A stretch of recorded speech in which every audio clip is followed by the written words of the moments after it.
बहरापुर गांव में अब हर रात एक नई घटना घटती। किसी के घर में खून के निशान, किसी के बगीचे में बच्चों के खिलौने बिखरे, औरतें रोती, बच्चे कांपते, पुरुष डर के मारे चुप हो जाते। गंगाराम ओझा ने घोषणा की, हम रात भर जागेंगे, अनुष्ठान करेंगे।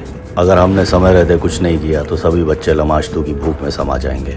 गांव वालों ने फैसला किया, रात को पूरे गांव में एकत्रित होकर अनुष्ठान करना होगा। और फिर वही रात आई। पूरे गांव में लोग मंदिर और चौपाल में इकट्ठे हुए। आग जल रही थी, मंत्रोच्चारण हो रहा था, बलि की तैयारी थी।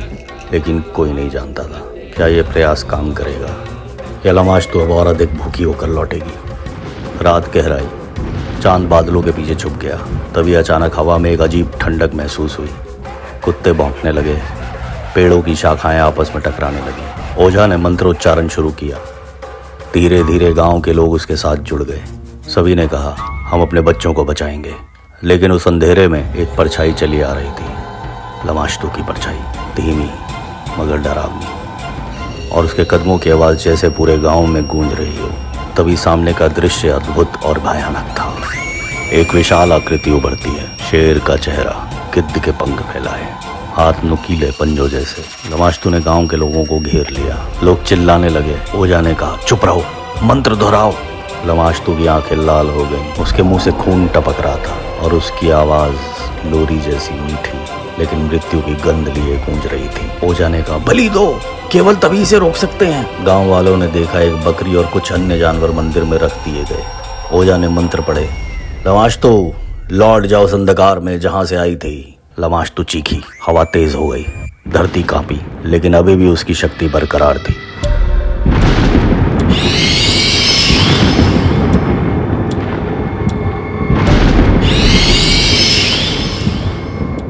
लमाश्तू ने पंजों से जमीन कुर्ची और लोगों की ओर झुकी। लोग डर से कांप रहे थे। कुछ ने अपने बच्चों को और कसकर गोद में पकड़ लिया। ओझा ने जोर से मंत्र दोहराया।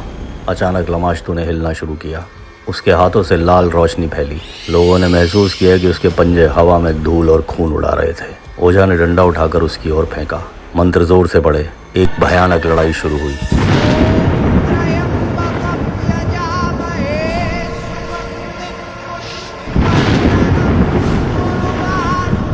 लमाश्तू चीखी, गांव की जमीन कांपी और बच्चों के पास से उसकी परछाई हटी नहीं। ओझा ने अंतिम मंत्रोच्चारण किया। जंगल में एक तेज रोशनी आई। लमाश्तू चीखती हुई पीछे हट गई, जैसे कोई अदृश्य शक्ति उसे खींच रही हो। ओझा ने धीरे से कहा, ध्यान रहे, यह केवल एक रात का युद्ध था। लमाश्तू हमेशा मौजूद रहेगी और भूखी भी। गांव वाले अब थक चुके थे, लेकिन हर आंख में डर, हर दिल में सवाल था, क्या लमाश्तू कल फिर आएगी?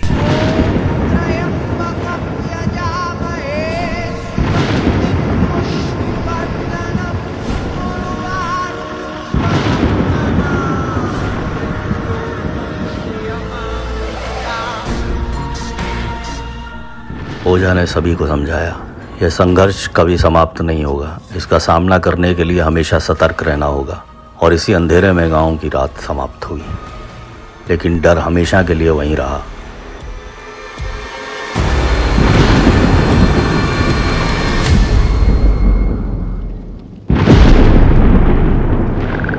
दूसरे दिन गांव में अभी भी डर और सन्नाटा था। बच्चे अपने घरों में कांप रहे थे और औरतें रो रही और पुरुष बेबस। तभी ओझा गंगाराम ने घोषणा की, हम पुतुजू को बुलाएंगे। वही शक्ति है जो लमाश्तू को रोक सकती है। गांव वाले चौंक गए। पुतुजू, वही प्राचीन दानव जो देवताओं ने बनाया था, अब धरती पर लौट रहा था। लेकिन कुछ लोग डर गए, क्योंकि कहते हैं पुतुजू का स्वरूप भी बहुत भयानक था। उसकी उपस्थिति में हवा रुकती नहीं थी, मगर कांपती थी।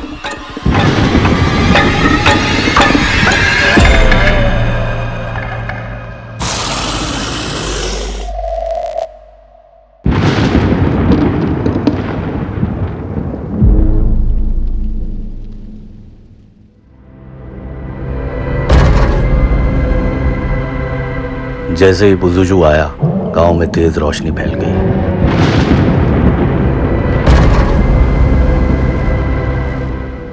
लमाश्तू ने चीखते हुए अपने पंजों से जमीन कुर्ची। दोनों दानव आमने सामने थे। ओझा मंत्र पढ़ रहे थे, पुतुजू लमाश्तू को रोको। लेकिन टकराव इतना भयानक था कि गांव की जमीन कांप उठी। पेड़ टूटे, घरों की खिड़कियां टूट गईं। हवा इतनी तेज हो गई कि सब उड़ते धूल के बादलों में छिप गए। पुतुजू ने पंजे फटकारे, और आग उगल दी। लमाश्तू ने खून सने हाथ फैलाए और गांव के बच्चे और लोग अब केवल देखने वाले बने, क्योंकि वे समझ चुके थे ये लड़ाई केवल दानवों की है।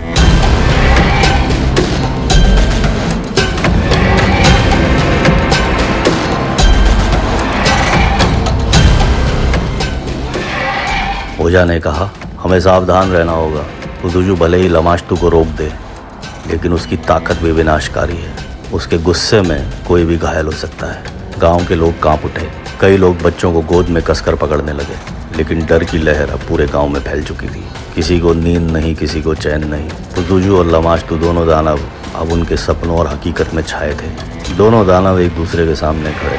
लमाश्तू की भूख, पुदुजू की शक्ति, ओझा के मंत्र। आग की लपटें चारों ओर फैल रही थी। लमाश्तू चीखी। ओझा ने पंजे फटकारे, आग उगली और गांव की मिट्टी में दरारें पड़ गईं। हर घर से धुआं निकलने लगा। बच्चों के खिलौने उड़ रहे थे।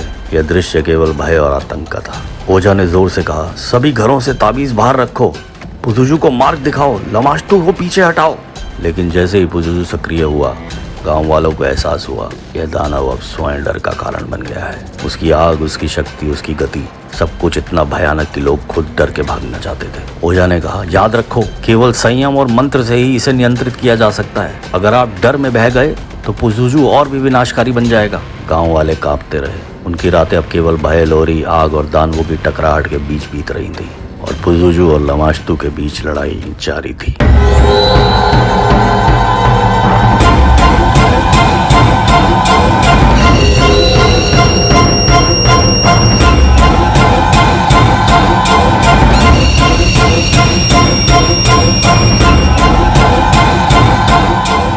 कई दिनों और रातों तक ये लड़ाई चलती रही। ओझा ने अंतिम मंत्रोच्चार किया। लमाश्तू पीछे हट गई, लेकिन पुदुजू अब गांव से गायब नहीं हुआ। गांव वाले राहत की सांस लेने लगे। बच्चे सुरक्षित थे, लेकिन उनका डर, पुदुजू की उपस्थिति अब भी उनके सामने थी। ओझा ने कहा, ये रात खत्म हुई, लेकिन याद रखो, लमाश्तू और पुदुजू दोनों हमेशा मौजूद रहेंगे। अगर भूख और शक्ति जागी तो फिर लौट आएंगे। गांव वाले अब समझ चुके थे यह केवल एक रात का डर नहीं था। ये दानव, ये शक्तियां सदियों तक उनके जीवन का हिस्सा बन चुकी थी। और जब सुबह आई, गांव शांत था, लेकिन डर की लहर अभी भी थी। ओझा ने धीरे से कहा, याद रखो, ये केवल शुरुआत है। लमाश्तू भूखी है और पुदुजू केवल उसे रोक रहा है, लेकिन अगर वह गुस्सा हो जाए तो ये दोनों ताकतें फिर से आपके बच्चों की ओर बढ़ेंगी। और इस खुली चेतावनी के साथ भैरवपुर की ये कहानी तो समाप्त हुई, लेकिन डर और दानवों की उपस्थिति हमेशा के लिए वहां थी।